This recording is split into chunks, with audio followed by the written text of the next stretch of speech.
else who didn't come to class today?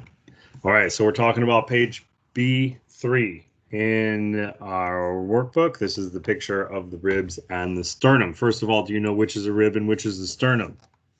I hope so. This guy over here, okay, this is your ribs. How many ribs do you have? You have 24. You have 12 pair of ribs. And everybody's got the same number, 24. 12 on the left side, 12 on the right side. So this is your rib. This one over here, that's your sternum. Okay. Sternum. All three parts here, all part of the sternum. And I will show you what they look like under the camera as well. A few stragglers coming into class. Your sternum. I like to think of the sternum as a necktie because it kind of looks like a necktie. And your sternum has three parts to it. The top part here, the knot of the necktie, this is called the manubrium. The manubrium, the top part here.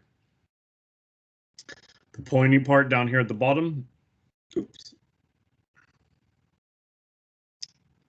Pointy part down here at the bottom, that's the xiphoid process. And the part here in the middle is the body. Right?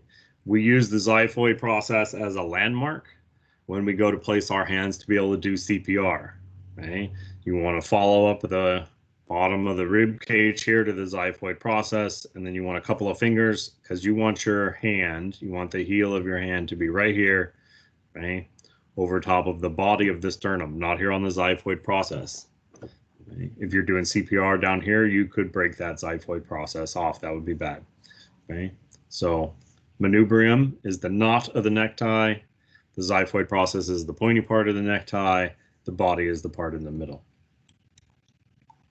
Up here on the manubrium, this notch, there's one here on this side and there's one here on that side. That's the clavicular notch. Why is it called the clavicular notch? It's called the clavicular notch because that's where your clavicle is going to attach. I'll show you the clavicle next week. Okay. So that's where your clavicle attaches. Okay. Clavicular notch. This, believe it or not, is the only bony attachment for your whole arm. Okay. Your clavicle attaches right there. That's the only bony attachment that holds your arm to the rest of your skeleton. It's pretty crazy. Okay. What? In terms of the ribs, this part of the rib here that articulates with the vertebrae, with the superior and inferior demifacets of the vertebrae here, that's called the head. Okay. It's a rounded projection. So anytime we have a rounded projection that sticks out of the end of a bone, chances are we're going to call it a head. And anatomically speaking, if we have a head, we're probably also going to have a neck. So every time we have an anatomical head, we are also going to have a neck. The neck is the narrow part here, just below the head. Okay. Head, neck. Okay. The neck is not this bump. We're not going to label that. Right? The neck is this narrow part here, right below the head. I will show you on a rib itself what it looks like. This part here where the rib starts to curve around towards the front, this is the angle of the rib. Right? The angle, it curves around here to come towards the front or anterior. Right? So your ribs have to be curved. They have to have this gentle C shape. And it is the angle of the rib here where your rib is the weakest. If you're going to break a rib, most likely it's going to be there. Right? Because as it turns the corner to come around anteriorly, that's where the most pressure is placed when this rib goes to flex. Right? Now, your ribs do not go all the way to the sternum. Okay? Your ribs come almost all the way to the sternum, but then they turn into this piece of cartilage. This cartilage is called the costal cartilage. The first 6 ribs get their own costal cartilage. Ribs 7, 8, 9, and 10 all share a costal cartilage.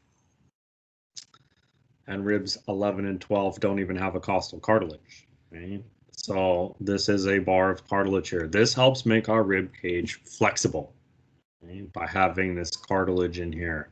It allows some flexibility, which is good when we want to take a really deep breath and expand our rib cage, or when we're trying to do CPR and we're trying to compress the rib cage to be able to squish the heart, which sits right here underneath it. Right? So costal cartilage. If we took away those costal cartilages, we would see here, this is where we call the rib articulations. There's a little notch here, there's a notch here, there's a notch here, there's one here, where those costal cartilages will attach to the sternum. Okay.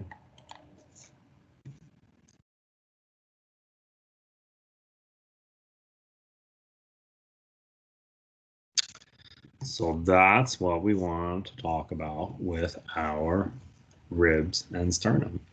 Okay. So 3 parts to the sternum: the manubrium, the body, and the xiphoid process. On the rib, we have the head, the neck, the angle, and the costal cartilages. We have a clavicular notch where the clavicle attaches, and then we see the rib articulations where the ribs are going to attach. Let's take a look at what this actually looks like.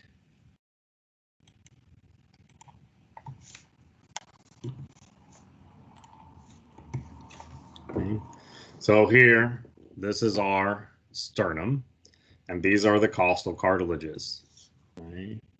So on our sternum here, 3 parts. The top part up here, right? This is the knot of the necktie. That's your manubrium. The body part here in the middle, and the pointy part here, xiphoid process. Up at the top here, this is the clavicular notch. One on this side, one on that side. That's where your clavicles are going to attach. We'll show you clavicles next week. Okay. If these little representations of costal cartilage were not here, okay, you would see the rib articulations. 1, 2, 3, 4, 5, 6. Okay, the first 6 ribs are what we call true ribs because they have their own costal cartilage that comes and attaches to the sternum.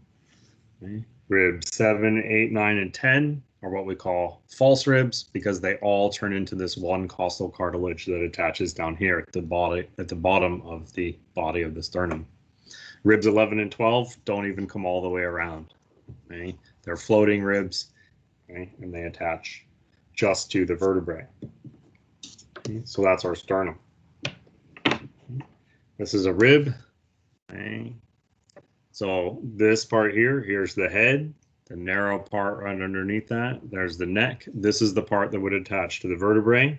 And then it's going to come and curve around to the front. This part here, this is the angle of the rib where it turns to come around anteriorly. Okay, so this is the front. This is where you would be putting your hands, okay, if you were going to do CPR. This back here, this is where your vertebrae, your thoracic. Okay. So head, neck, angle. Right. This whole thing is your rib. We have 12. 6 true ribs, 4 false ribs, and 2 floating ribs. So that's ribs and sternum. Okay. All right.